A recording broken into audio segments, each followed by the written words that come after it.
നമസ്കാരം. Books on സ്ക്രീനിലേക്ക് ഏവർക്കും സ്വാഗതം. ഇന്ന് അക്ഷരങ്ങളിൽ നിന്നും സിനിമയിലേക്ക് ചേക്കേറിയ കൃതിയായി നമ്മുടെ മുമ്പിൽ എത്തിപ്പെട്ടിരിക്കുന്നത് പത്മരാജൻ എഴുതിയ ഉദകപ്പോള എന്ന നോവലാണ്. ഉദകപ്പോളയുടെ അർത്ഥം വളരെ കുറഞ്ഞ ആയുസ്സിൽ നിൽക്കുന്ന സാങ്കല്പികമായ ചില അവസ്ഥകൾ എന്ന് തന്നെയാണ്, സോപ്പുകുമിളകൾ പോലെ. അപ്പോൾ ജീവിതത്തിൻ്റെ ആ ദീർഘമില്ലായ്മ, ജീവിതത്തിൻ്റെ പെട്ടെന്നുണ്ടാകുന്ന മാറ്റങ്ങൾ, അല്ലെങ്കിൽ അർത്ഥമില്ലായ്മകൾ, ശൂന്യതകൾ, ഇതൊക്കെ തന്നെയാണ് ഈ നോവൽ കൊണ്ട് ഉദ്ദേശിക്കുന്നത്. മലയാള നാട് വാരികയ്ക്ക് വേണ്ടി പത്മരാജൻ വളരെ തിടുക്കത്തിൽ എഴുതിയ ഒരു നോവലാണിത്. ഈ നോവൽ എഴുതുന്ന കാലത്ത് അദ്ദേഹം അതിനുവേണ്ടി മാത്രമായിട്ട് നെയ്യാർ ഡാമിൽ പോയിരുന്ന് എഴുതി എന്നൊക്കെയാണ് പറയുന്നത്. ഇത് മലയാള നാടിൽ പ്രസിദ്ധീകരിച്ചു വന്നപ്പോൾ ഇതിലെ കഥാപാത്രങ്ങളെ വരച്ചത്, കഥാസന്ദർഭങ്ങളെ വരച്ചത് പ്രശസ്ത സംവിധായകനായ അന്തരിച്ചുപോയ ശ്രീ ഭരതനായിരുന്നു. പത്മരാജനും ഭരതനും അന്ന് ഏറ്റവും അടുത്ത സുഹൃത്തുക്കളായിരുന്നു. എന്തായാലും പത്മരാജൻ നൂതന സങ്കേതത്തിലൂടെ എഴുതുകയും കഥകളിൽ ഒരു പ്രധാന തലം കൊണ്ടുവരികയും ഒക്കെ ചെയ്ത എഴുത്ത് തീർച്ചയായും ഉദകപ്പോളയിലും ശക്തമായി കടന്നു വന്നിട്ടുണ്ട്. ഉദകപ്പോളയിലെ പ്രധാന കഥാപാത്രങ്ങളിലൊന്ന് തങ്ങളാണ്. അതുപോലെ തന്നെ ജയകൃഷ്ണൻ എന്ന കഥാപാത്രം പേരിൽ പലപ്പോഴും പിന്നീട് അത് സിനിമയാക്കപ്പെട്ടപ്പോൾ വന്നെങ്കിലും ജയകൃഷ്ണൻ്റെയൊക്കെ അടിസ്ഥാനം എന്ന് പറയുന്നത് ഒരു ദ്വന്ദ്വ വ്യക്തിത്വത്തിൻ്റെ ഉടമയായ നാട്ടിൻപുറത്തുകാരനായ കഥാപാത്രമാണ്. ഒരു ജന്മി ആണ്, ഒരുപാട് സ്വത്തുക്കളുണ്ട്, ഭൂസ്വത്തുക്കളുണ്ട്.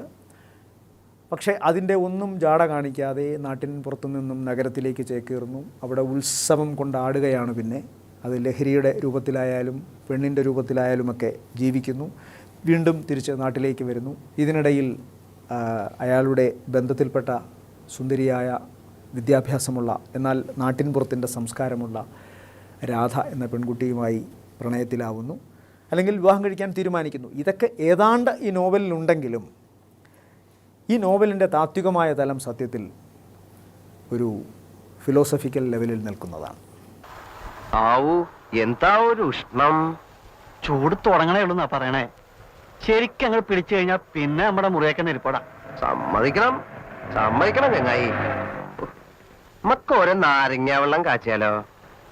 ഉപ്പിട്ട ഒരു നാരങ്ങ വെള്ളം ഈ ചൂടത്തേക്ക് ബെസ്റ്റ് അല്ലേ? ബെസ്റ്റൊക്കെ തന്നെയാ, പക്ഷെ ഉറുപ്പിയ രണ്ടു മൂന്നങ്ങ് മാറും. പോട്ടെന്നേ, കുറച്ചൊക്കെ സുഖിച്ചില്ലെങ്കിൽ പിന്നെ ഈ സമ്പാദിക്കണേൽ എന്താ അർത്ഥം അല്ലേ? ഉദകപ്പോള പത്മരാജൻ്റെ നോവലിൽ അത്രയ്ക്ക് ജനപ്രീതി നേടിയ ഒരു നോവലല്ല. കാരണം നക്ഷത്രങ്ങളെ കാവലും, ഇതാ ഇവിടെ വരെയും, നോവലറ്റുകളായ ധാരാളം മറ്റ് സൃഷ്ടികളുമെല്ലാം വളരെ ജനപ്രീതി ആർജിച്ചപ്പോൾ ഉദകപ്പോള അത്രയ്ക്കങ്ങോട്ട് ഇതായില്ല. പക്ഷേ അത് ഒരുപക്ഷെ അതിന് ഉപയോഗിച്ച ഒരു പ്രത്യേകം തലവും, എഴുത്തിൻ്റെ തലവും അതിൻ്റെ സാമൂഹികവും പിന്നെ ഭൂമിശാസ്ത്രപരവുമായ ചുറ്റുപാടുകളൊക്കെ ആയിരിക്കണം. നഗരത്തിൽ നിന്നും അല്പം മാറി ഒരു ഒഴിഞ്ഞ സ്ഥലത്ത് ഒരു പ്രത്യേക വിരസത ഉളവാക്കുന്ന സത്രം പോലെയുള്ള ഒരു ലോഡ്ജിൽ തങ്ങുന്ന ഒരാളും അവിടേക്ക് വല്ലപ്പോഴും കടന്നു വരുന്ന തങ്ങളെന്ന കഥാപാത്രവും, തങ്ങൾ അതിനകത്ത് ഒരു പിമ്പാണ്. പക്ഷേ അയാൾക്ക് വേറെ ഒരുപാട് തരികിട ജോലികളൊക്കെ ഉണ്ട്. എന്നാൽ അയാളിലൂടെ കുറേ ഈ നോവൽ കടന്നു പോകുന്നുണ്ട്. അപ്പോൾ നമുക്ക് അവിടെയൊക്കെയും ആവശ്യമില്ലാത്ത കുറേ കാര്യങ്ങൾ ഉണ്ട് എന്ന് തോന്നിപ്പോകുന്ന അവസ്ഥയുണ്ട്. അതുകൊണ്ട് തന്നെ ഉദകപ്പോള ഒരു ചെറിയ വിരസത സൃഷ്ടിക്കുന്ന ഒന്നാണ്. എങ്കിൽ പോലും അതിലെ കഥാപാത്രങ്ങൾക്ക് ഞാനീ പറഞ്ഞ താത്വികമായൊരു തലമുണ്ട്. ഒരു പക്ഷേ നോവലിനേക്കാളും സിനിമ വളരെയേറെ ശ്രദ്ധിക്കപ്പെട്ടു എന്നതിൻ്റെ ഒറ്റ വിശേഷണം ഉദകപ്പോളയ്ക്കുണ്ട് എന്നതാണ് പ്രാധാന്യം.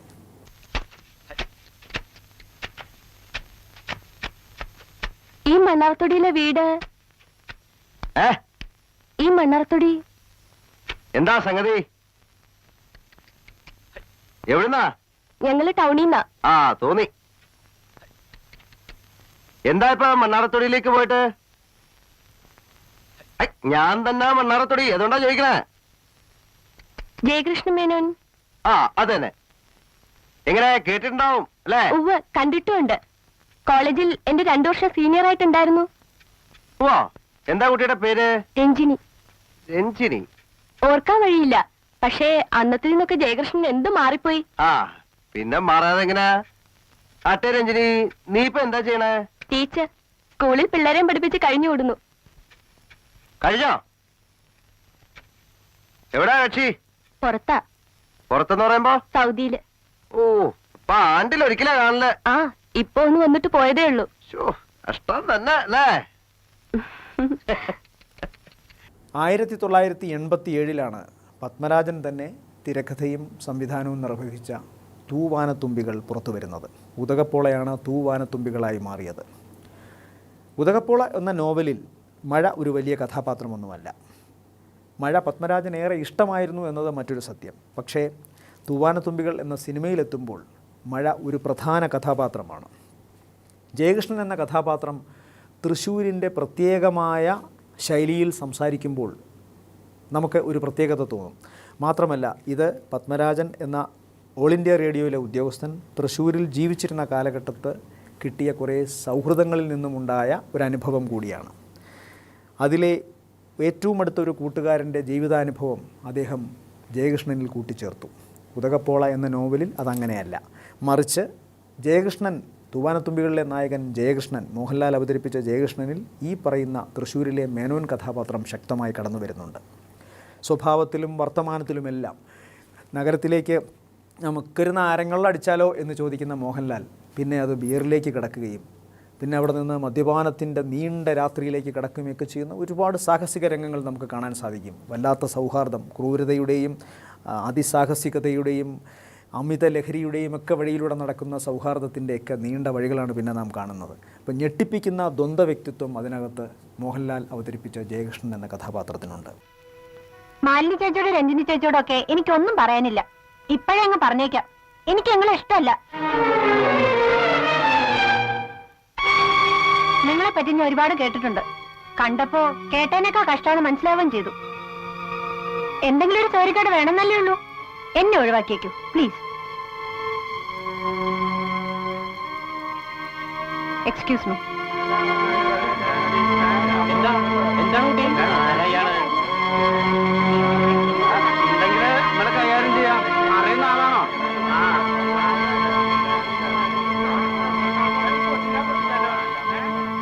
അതെ, കാലത്ത് പോരുമ്പോ രാധയ്ക്കൊരു മൂലക്കുരുന്റെ അസ്ഥിത ഉണ്ടായിരുന്നേ.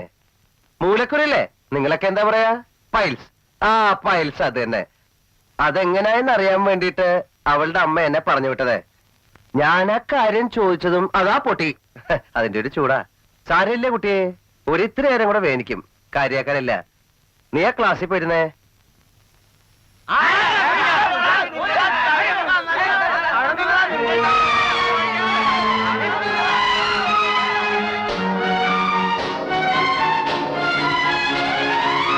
തകർത്തു പെയ്യുന്ന ഒരു മഴയത്ത് ഒരു രാത്രിയിൽ തൻ്റെ വീട്ടിലെ മുറിയിലിരുന്നു കൊണ്ടാണ് ജയകൃഷ്ണൻ മദർ സുപ്പീരിയറായി അഭിനയിച്ചുകൊണ്ട് ക്ലാരയ്ക്ക് കത്തെഴുതുന്നത്.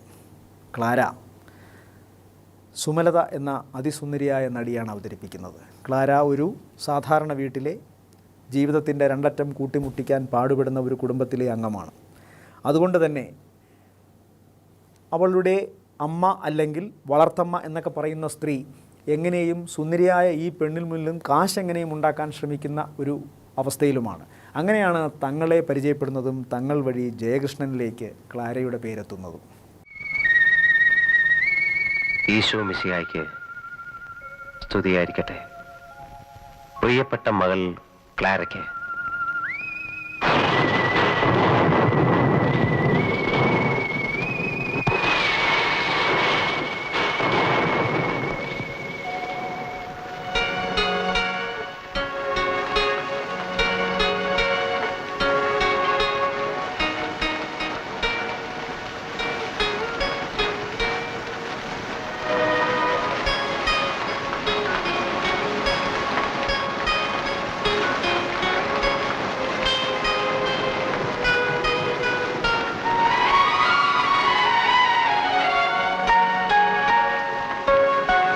നീ അയച്ച കത്തുകൾ വായിച്ചറിഞ്ഞ് സന്തോഷിക്കുന്നു.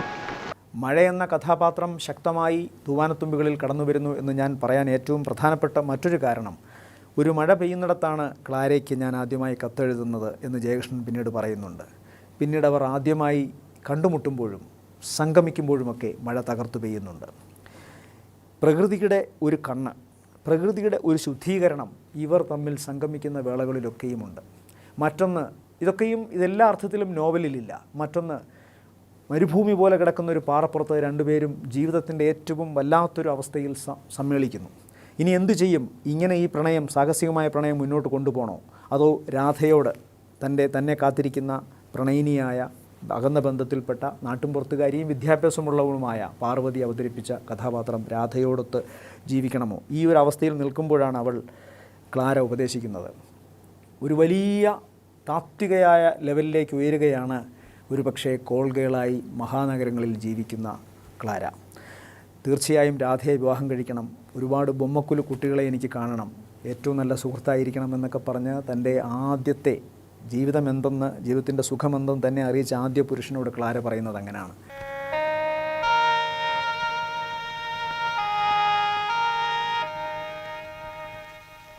അത്ഭുതം തോന്നാ, അന്ന് ഞാൻ നേരിട്ട് വന്ന് കയറേണ്ട ഇടമാണിത്. അത്തവണ ഇവിടം ഒഴിവാക്കി ഞാൻ ഓടിപ്പോയി, വലിയൊരു മിടുക്ക് പോലെ. ഇന്നിപ്പോ താക്കോൽ എരന്ന് വാങ്ങി ഇവിടെ വന്ന് കയറിയിരിക്കുന്നു. എന്താത്? നേരത്തെയും കേട്ടു. ഭ്രാന്തന്റെ നിലവിളി. അവിടെ എവിടെ ഒരു വീട്ടില് ഒരാമത്തിലൊരു ഭ്രാന്തൻ കിടപ്പുണ്ട്. ഒരുപാട് കാലമായിട്ട് പൂട്ടിയിട്ടിരിക്കുക. ചെക്കനാ പറഞ്ഞ് ആമത്തി കിടന്നു പറഞ്ഞിട്ട് കാലില് വ്രണായി. അവിടെ ചങ്ങലയുടെ കണ്ണി വരയുമ്പോ വിളിച്ചു പോണതാ. മഴ എന്നതുപോലെ ഞാൻ നേരത്തെ പറഞ്ഞ ആ മരുപ്പറമ്പാർന്ന പാറപ്പുറത്തിരുന്നു കൊണ്ട് അവർ തങ്ങളുടെ ജീവിതത്തെക്കുറിച്ച് പറയുമ്പോഴാണ് ഒരു ഭ്രാന്തൻ നിലവിളി കേൾക്കുന്നത്. അവിടെ മോഹൻലാലിൻ്റെ ജയകൃഷ്ണൻ പറയുന്നു, അയാൾ രാത്രി ഇങ്ങനെ വിളിച്ചുകൊണ്ടേയിരിക്കും, അത് അയാളുടെ ഒരു പതിവാണ്. ഭ്രാന്തിൻ്റെ ഒരു പ്രത്യേക അവസ്ഥയിൽ, അല്ലെങ്കിൽ ഉന്മാദത്തിൻ്റെ ഒരു പ്രത്യേക അവസ്ഥയിൽ ശിശുവിനോളം താഴുകയും അല്ലെങ്കിൽ ഈശ്വരനോളം വളരുകയും ചെയ്യുന്ന നിഷ്കളങ്കത ഉണ്ടാകുമെന്നുള്ള സത്യം മഴയോട് ഏകോപിപ്പിക്കുകയാണ് ഗ്രന്ഥകാരൻ അല്ലെങ്കിൽ ഈ ചലച്ചിത്ര സംവിധായകൻ ചെയ്തിരിക്കുന്നത്. അപ്പോൾ ഇവരുടെ സംഗമവേളകളിലൊക്കെയും പ്രകൃതിയുടെ ഒരു ഇടപെടലുണ്ട്. അതുകൊണ്ട് തന്നെ തെറ്റ് എന്ന് സമൂഹം പറയുന്ന, അല്ലെങ്കിൽ അരുത് എന്ന് സമൂഹം പറയുന്ന ആ ഒരു വിലക്കിലേക്ക് ഏറ്റവും ശുദ്ധാത്മാവിൻ്റെ മനസ്സോടെ, ഏറ്റവും റൊമാൻറ്റിക് നായകൻ്റെ കരവിരുതോടെ, ഒരു കലാകാരൻ്റെ പൂർണ്ണതയോടെ അദ്ദേഹം നോക്കുന്നു. അതുകൊണ്ട് തന്നെയാണ് തൂവാനത്തുമ്പികൾ ഏറ്റവും സുഖകരമായ, മനോഹരമായ ഒരു കവിതയായി മാറിയത്.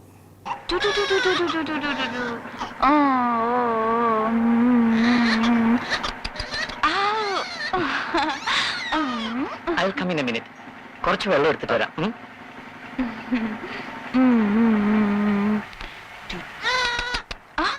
കരലേ, അയ്യോ കരലേ. എന്നായിരുന്നു മാരേജ്? 1 വർഷം കഴിയുന്നു. നേര് പറഞ്ഞാൽ നമ്മൾ അവസാനം കണ്ടുപിരിഞ്ഞില്ലേ, ആ ഭ്രാന്തന്റെ നിലവിളിയും കേട്ട്. അതിന്റെ അടുത്ത ആഴ്ച ഞാൻ വീട്ടമ്മയായി.